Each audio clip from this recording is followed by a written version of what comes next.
मित्रों, एक माँ बाप अपनी संतान के लिए कौन कौन सी कुर्बानी देते हैं, कितना त्याग करते हैं, यह सारी बातें आज हम आपको एक शिक्षाप्रद कहानी के माध्यम से बताएंगे। और रही बात, इसको कहानी मत समझें, इसको एक चेतावनी की तरह समझें। इसलिए आप लोग इस कहानी को आधा अधूरा सुनने की गलती मत करना, क्योंकि आधा अधूरा ज्ञान नरक जाने के समान तुल्य होता है। दोस्तों, एक आदित्यपुर नाम के गांव में एक दंपत्ति रहा करते थे। शादी के 25 वर्ष बीत जाने के बाद भी उनके घर में किसी संतान ने जन्म नहीं लिया था, तो उन्हें गांव वाले बांझ कहकर बुलाते थे। तो वे दोनों और दुखी होकर रात दिन आंसू बहा बहा कर चिंतित होने लगे। तभी उन दोनों को सुझाव आया कि एक बार भगवान के दरबार पर जाकर मन्नत मांग कर देखते हैं। यदि हमारी बात सुन ले तो हमारा सारा दुख दर्द खत्म हो जाएगा। फिर एक दिन यह पति पत्नी भगवान के आगे हाथ जोड़ करके जब बैठते हैं तो कहते हैं, हे प्रभु, बस मेरी गोद एक बार भर दीजिए, मैं आपको प्रसाद चढ़ाऊं, आपके सामने भजन कीर्तन करवाऊंगी। काफी इलाज और पूजा पाठ करवाने के बाद आखिर एक दिन वह शुभ घड़ी आ गई जिस दिन उनके घर में बेटे ने जन्म लिया। उस समय वे दोनों पति पत्नी की खुशी का ठिकाना नहीं था। बहुत प्रसन्न थे, क्योंकि इतना इंतजार करने के बाद उनके घर में पुत्र का जन्म हुआ था। मित्रों, बेटे के जन्म लेने के तुरंत बाद जब डॉक्टर ने माँ से कहा कि माँ जी, आपका बेटा पूरी तरह से स्वस्थ है और सुरक्षित है, लेकिन थोड़ी सी कमी है, इतना सुनते ही वह अचंभित हो गया। फिर माँ ने कहा कि कहो डॉक्टर, क्या कमी है हमारे बेटे में। महिला डॉक्टर जो थी उसने कहा, वैसे तो बेटा पूरी तरह से सुरक्षित है, लेकिन बेटे की एक आंख नहीं है। तुम्हारा ये जो बेटा है वह एक आंख से अंधा है। माँ ने बेटे को अपने सीने से लगा लिया और कहने लगी कि कुछ भी हो, कैसा भी हो, है तो मेरा ही बेटा। मेरा बेटा एक आंख से अंधा है तो क्या हुआ, मेरे लिए तो यह किसी कीमती रत्न से भी बढ़कर रत्न है। मित्रों, एक माँ के लिए उसका बेटा कितना कीमती होता है, यह एक माँ ही बता सकती है। वह चाहे जैसा भी हो, चाहे वह काला हो, कुरूप हो, अंधा हो, विकलांग हो, कैसा भी हो, लेकिन एक माँ के लिए तो उसका बेटा उसके जिगर का टुकड़ा होता है। फिर माँ ने अपने बेटे को उठाकर अपने सीने से लगाया और दोनों आंखों से आंसुओं की धारा उसकी बहने लगी। माँ ने कहा, भगवान, तूने यह क्या कर दिया। इतने दिनों के बाद तुमने मेरी सूनी गोद तो भरी, लेकिन बेटे की एक आंख छीन ली।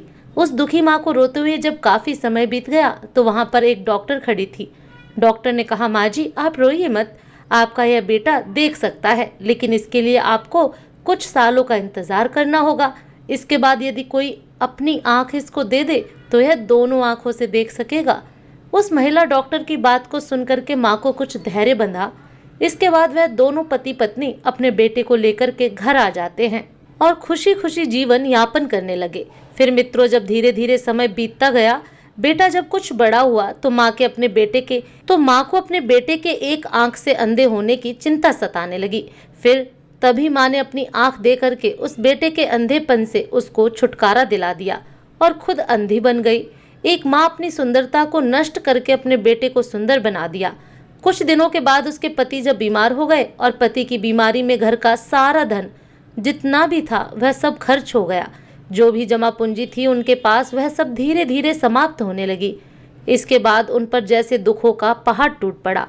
पति की मृत्यु हो गई। पति के अंतिम संस्कार में जो भी बचा कुचा धन था वह भी सारा समाप्त हो गया।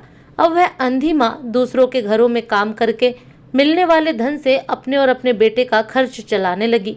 बेटा जब थोड़ा सा और बड़ा हुआ तो उसके अच्छे से स्कूल में पढ़ाने के लिए उसकी माँ ने दिन रात एक कर दिया। जहाँ पहले वह 2-4 घरों में काम करके अपने घर का खर्च चला लिया करती थी, वहीं अब वह उस बेटे की फीस और कॉपी किताबों का खर्च निकालने के लिए उसे 10 से 12 घंटे तक काम करना पड़ता था। तब जाकर के बेटे की फीस और कॉपी किताबों का खर्चा उठा पाती। माँ के मन में बस यही तमन्ना थी कि उसका बेटा अच्छी तरह से पढ़ जाए और किसी अच्छे सरकारी पद पर पहुंच जाए और अपने जीवन को सुंदर बना ले। माँ सोचती थी कि मेरा बेटा जब पढ़ लिख करके योग्य हो जाएगा, किसी अच्छे पद पर पहुंच जाएगा, तो मेरे बुढ़ापे का सहारा बनेगा, मेरे पहले के सारे दुख दूर हो जाएंगे। मित्रों, इसी तरीके से विचार करते हुए उस माँ को न तो धूप लगती, न छाँव, न जाड़ा, न गर्मी, न बरसात। बस उसके मन में एक ही धुन सवार होती कि किसी तरह से अपने बेटे के लिए वह महीने भर का खर्चा निकाल ले। उसके लिए उसे चाहे कितनी भी मेहनत करनी पड़े। फिर उस माँ के बेटे का स्कूल कॉलेज की पढ़ाई खत्म हो गई और प्रतियोगिता परीक्षा की तैयारी करने लगा और पुलिस अधिकारी का फॉर्म भरा। फिर परीक्षा देने के बाद रिजल्ट में भी उसका नाम आया, जिससे वह लड़का पुलिस का बड़ा अधिकारी बन गया। उस समय उस माँ की खुशी का कोई ठिकाना नहीं था। सारे गांव में दौड़ दौड़ करके उसने मिठाइयाँ बांटी। सबसे कहती, मेरा बेटा अधिकारी बन गया है, मेरे दुख के दिन दूर हो गए। बेटा जब गांव को आया और माँ से मिला तो माँ की खुशी का ठिकाना नहीं था। कुछ दिनों के बाद बेटा घर से शहर ट्रेनिंग करने के लिए चला जाता है। वह बूढ़ी माँ अभी भी दूसरों के घरों में काम करके अपने बेटे के लिए हर महीने पैसे भेजती रहती है। काफी दिन बीत गए माँ को बेटे से मिले हुए। एक दिन बूढ़ी माँ ने सोचा क्यों ना शहर जा करके अपने बेटे से मिल लूं। यही सोच करके अपने बेटे से मिलने के लिए बूढ़ी माँ घर से निकल पड़ी। बेटे के पास पहुंच करके माँ बेटे ने आपस में बातें की और फिर माँ गांव को वापस आ गई। उधर जो बेटे के मित्र थे वह सब आपस में कहने लगे कि तेरी माँ कितने गंदे कपड़े पहनती है और वह एक आंख से अंधी भी है। बेटे ने जब दोस्तों के मुंह से ऐसी बातें सुनी तो उसे अपनी माँ से उसने कह दिया कि माँ जी, अब तुम मुझसे मिलने के लिए शहर मत आया करो, क्योंकि तुम्हारे आने के बाद जो मेरे मित्र हैं वे सब मेरा मजाक उड़ाते हैं कि तुम्हारी माँ एक आंख से अंधी है। माँ का हृदय कितना कोमल होता है। फिर माँ ने सोचा कि बेटे ने तो ठीक ही कहा है, मेरे जाने से यदि मेरे बेटे का अपमान होता है तो मैं वहाँ नहीं जाऊँगी। उसने कहा, ठीक है बेटा, मैं तो नहीं जाऊँगी, लेकिन तुम बीच बीच में आकर के मुझसे मिलकर जाना। मैं ज़्यादा दिन तक जब तुमको नहीं देखती तो मेरे मन में बेचैनी होने लगती है, मुझसे रहा नहीं जाता है।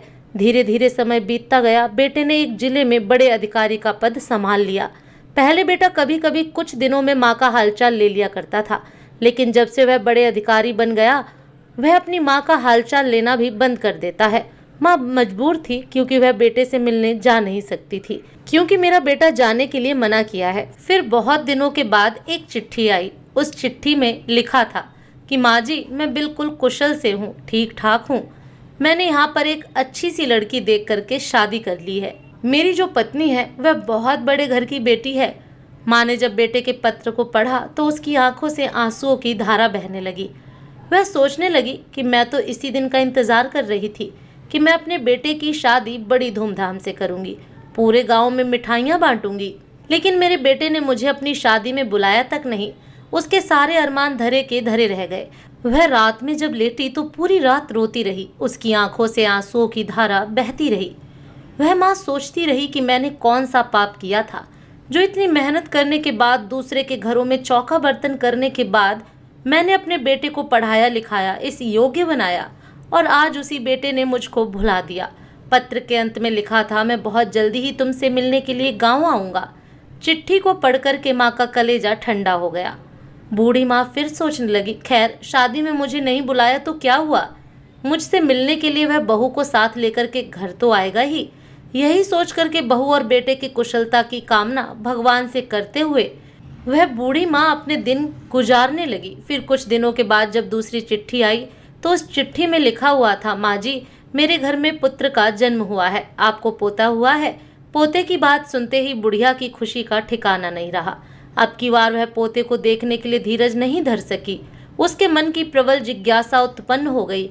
आखिर एक दिन वह बूढ़ी माँ अपने बहू और बेटे और पोते से मिलने के लिए अपने घर से चल पड़ी। फिर वह शहर पहुंची और जहां बेटे का आवास था, जो सरकारी आवास बेटे को रहने के लिए मिला हुआ था, बूढ़ी माँ पता लगाते लगाते उसी आवास पर पहुंच गई। आवास के बाहर जो तैनात सुरक्षा कर्मी थे, उन्होंने उस बूढ़ी माँ को आवास के अंदर जाने से रोक दिया। फिर वह बूढ़ी माँ कहने लगी कि यहाँ जो तुम्हारा अधिकारी है वह हमारा बेटा है। लेकिन उस बूढ़ी माँ की हालत को देख करके कोई भी विश्वास नहीं कर पा रहा था कि यह वास्तव में जो उसके साहब हैं उनकी माँ है। वह काली कलूटी एक आंख से अंधी औरत जब उनके साहब की माँ कैसे हो सकती है, यह कोई विश्वास ही नहीं कर रहा था। पर अंत में हार करके उस माँ ने कहा कि यह जो तुम्हारे साहब हैं यही मेरे बेटे हैं। तुम लोगों को यदि विश्वास नहीं हो रहा तो यह देखो, उन्हीं के हाथ से लिखा हुआ यह पत्र है जो उन्होंने हमको भेजा था। फिर जब सुरक्षा कर्मियों ने उस पत्र को पढ़ा तो उनको विश्वास हो गया कि हाँ, यह तो सही कह रही हैं। इस तरह से उन्होंने उस माँ को अंदर भेज दिया। बहू और बेटे से मिलने के लिए माँ जैसे ही आंगन में पहुंची तो झूले में एक बेटा झूल रहा था। उसको देख करके उसका हृदय करुणा से भर गया। माँ सोचने लगी कि बेटे और बहू से तो मैं बाद में मिल लूंगी, पहले अपने पोते को जी भर के दुलार कर लूं। यही सोच करके उस माँ ने पालने में लेटे हुए बेटे को गोद में उठा लिया। जैसे ही अपनी गोदी में उठाया, एक अपरिचित हाथों के लगते ही उसका यह बेटा जोर जोर से चिल्लाने लगा। आवाज को सुनते ही बहू और बेटे दोनों बाहर आ गए। बहू ने आते ही कहा, बुढ़िया तू कौन है और यहाँ कैसे चली आई? ये तेरी हिम्मत कैसे हुई मेरे बेटे को उठाने की? मित्रों, फिर माँ ने कहा, मैं कोई गैर नहीं, मैं तो तेरी सास हूँ और यह जो तुम्हारे बगल में तुम्हारा पति है, मैं इसकी माँ हूँ।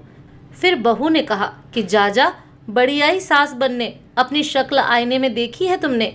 काली कलूटी, एक आंख से अंधी, भिखारी है और तू कहती है कि तू मेरी सास है।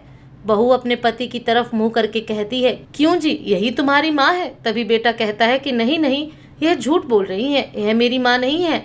माँ ने जब बेटे की बात सुनी तो कहने लगी कि बेटा तुम कैसी बहकी बहकी बातें कर रहे हो? बेटा अपनी पत्नी से कहने लगा, देखो यह बुढ़िया कितना झूठ बोल रही है, मैं कितनी बार कहूँ कि यह मेरी माँ नहीं है। बेटे के मुख से ऐसी बातें सुन करके माँ के पैरों के नीचे जमीन सरक गई।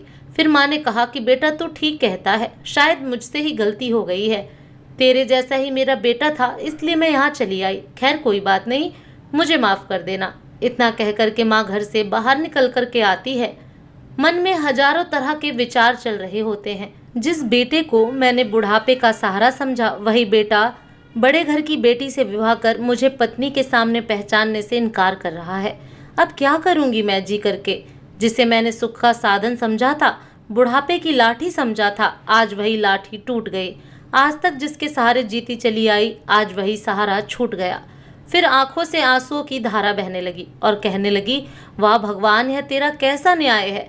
जिस बेटे को पालने के लिए सर्दी गर्मी जाड़ा और बरसात में काम करते करते मैं काली कलूटी हो गई, और जिस बेटे को सुंदर बनाने के लिए मैंने अपनी आंखें तक दे दी, जिस बेटे को लायक बनाने के लिए मैंने दूसरों के घरों में चूल्हा चौका किया, आज धन और पद के नशे में वही बेटा मुझे पहचानने से इनकार कर रहा है। जिसे मैंने सुख का साधन समझा था, आज वही मुझे दुख की गठरी समझ रहा है। इस तरह से विचार करते हुए वह बाहर आती है और बाहर तैनात एक सुरक्षा कर्मी को बुला करके कहती है कि भैया मुझे एक चिट्ठी लिख देना, कृपा करके एक मुझे पत्र लिख कर दे दीजिए। माँ की बात को सुन करके वह सुरक्षा कर्मी पेन और कॉपी लेकर के बैठ जाता है। फिर माँ बोलती जाती है और वह पत्र लिखता जाता है। माँ जी उस पत्र को अपने हाथ में ले लेती हैं, फिर कहती हैं कि बेटा एक गिलास पानी ला करके मुझे पिला दीजिए। वह पानी लेने के लिए जैसे ही बैठक से बाहर जाता है, माँ जी हाथ में पत्र लिए हुए अपनी धोती का फंदा बना करके वहीं ऊपर छत में लटके हुए पंखे से लटक जाती हैं। सुरक्षा कर्मी जब पानी लेकर के अंदर आता है तो वहाँ का दृश्य देख करके वह हैरान हो जाता है और दौड़ा दौड़ा साहब के पास जाता है, और बेटा और बहू दोनों बाहर आते हैं तो देखते हैं यह तो वही औरत है जो अभी कुछ देर पहले उनसे मिलने के लिए आई थी। बेटा सर पकड़ करके बैठ जाता है, मन में सोचने लगता है कि माँ जी मैंने इतना बड़ा क्या अपराध कर दिया जो तुमने अपने जीवन को ही समाप्त कर दिया। फिर बहू आती है, माँ जी के हाथ में जो पत्र था उसे निकाल करके पढ़ती है। पत्र में लिखा था कि बेटा मैं देखने में अच्छी नहीं लगती थी, एक आंख से अंधी थी, उसका कारण भी तू ही था। जब तू पैदा हुआ था तब तुम एक आंख से अंधे थे, तो एक आंख मैंने तुम्हें दे करके तुमको सुंदर बना दिया और खुद मैं अंधी हो गई। और बेटा मैं पहले इतनी काली नहीं थी, तुम्हें पढ़ाने लिखाने के लिए योग्य बनाने के लिए दूसरों के घरों में जाड़ा गर्मी और बरसात के महीनों में काम करके मैं काली कलूटी हो गई। इसमें मेरा कोई दोष नहीं है, मुझे अपने अंधेपन होने से कोई दुख नहीं था। मुझे तो खुशी थी कि मेरे बेटे की दोनों आंखें हैं, मुझे क्रूप होने का कोई दुख नहीं था। मुझे तो खुशी थी कि आज मेरा बेटा सुखी है। मैं अपने आप को रोक न सकी और तुमसे मिलने के लिए शहर चली आई, लेकिन जब तुमने ही मुझे पहचानने से इनकार कर दिया तो मैं जी करके क्या करती। जो मेरे बुढ़ापे का सहारा था, जो जीवन का आधार था, जब वही नहीं रहा फिर इस जीवन का क्या मतलब। मित्रों, माँ बाप के बुढ़ापे का सहारा एक बेटा ही होता है, और जब बेटा ही पहचानने से इनकार कर दे तो उस माँ बाप पर दुखों का पहाड़ टूट जाता है। एक माँ अपने बेटे को जन्म देने के लिए अपनी सारी सुंदरता को नष्ट कर देती है। 9 महीने अपनी कोख में रख करके कितने ही दर्द और दुखों का सामना करती है। जिंदगी और मौत से लड़ करके अपने बेटे को जन्म देती है और इस दुनिया में लाती है। बेटा जब बिस्तर को गीला कर देता है तो वह खुद गीले बिस्तर में लेटती है। मित्रों, माँ बाप इस धरती के भगवान हैं। उनकी जितनी भी पूजा की जाए, जितनी भी सेवा की जाए, सब कम है। मित्रों, एक माँ के लिए उसकी संतान कितना मायने रखती है, यह बताने की जरूरत